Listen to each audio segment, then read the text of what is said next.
Now, Dr. Bales mentioned dirty electricity. And we think of dirty electricity, EMF, electromagnetic frequencies, cell phone towers, radiation, and that's what we think of when we hear the term dirty electricity. Every time we step outside, we're exposed to like a toxic slew of dirty electricity, especially in the United States today, with cell phone towers being everywhere. You may be wondering, is there any way to mitigate the radiation from cell phones? I've seen many different chips and gadgets and little things that you stick on your cell phone, things that were supposedly holograms, and just all kinds of weird stuff that supposedly stops any danger from occurring from cell phones. Now, I have one on my cell phone. I don't usually carry it in my pocket here, but this is just for you to see. It's a little device here, and it's called the MRET device. It's developed by Dr. Smirnov. Now, we're going to listen to him describe how he developed this technology, but first we're going to hear a brief clip from Dr. Lee Aaron Keneally. If you walk outside, you're exposed to lots of different challenges, and we don't know. I mean, if we talk about electrosmog, we don't know everybody. There's lots of stuff written on it, but we don't know exactly what our cell phones and EMF and cell towers and all of this electricity that is doing to our body. Some people think it's the single biggest threat we have to mankind. But because people think that we're just this physical person that we're seeing, but no, you have this bioenergetic electrical field that is probably more influential than what's just the 3D morphology that you see right now. So as you can see here on my phone, I've got a little device here, and this is called an MRET device? It's an MRET nylon device, yeah. What does this do? Because I've got it on my phone because we know about the dangers of cell phone radiation.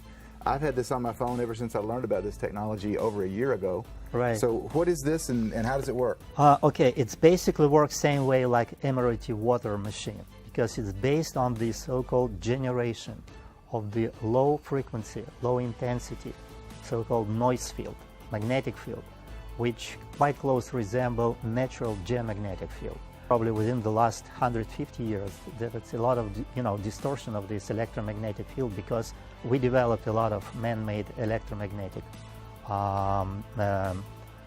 pollution around.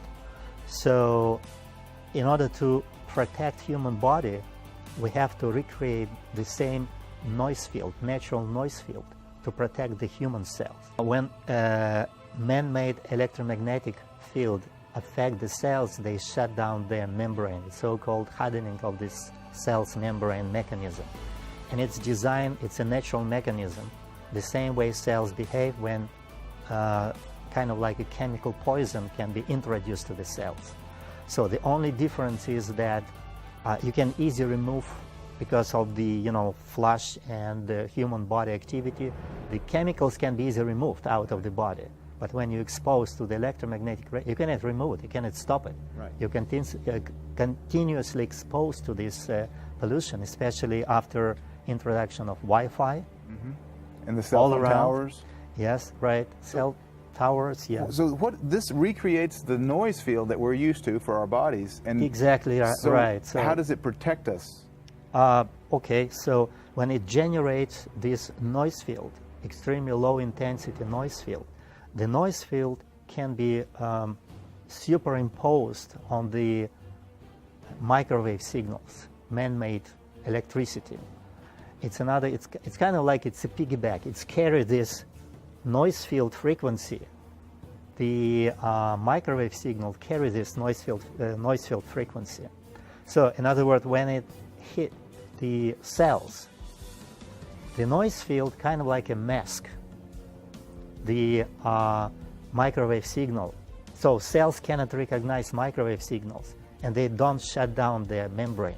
It's a polymer material, and when you expose this polymer material to electromagnetic microwave radiation, it's kind of like create excitation in the molecular structure of the polymer. And this is how the polymer generates low frequency. Wow. Do I believe in this technology? Let's just say that I have one of these little MRET devices on every mobile device, every handheld device that my family owns. There's been a direct correlation shown in the research between cell phone radiation and brain cancer.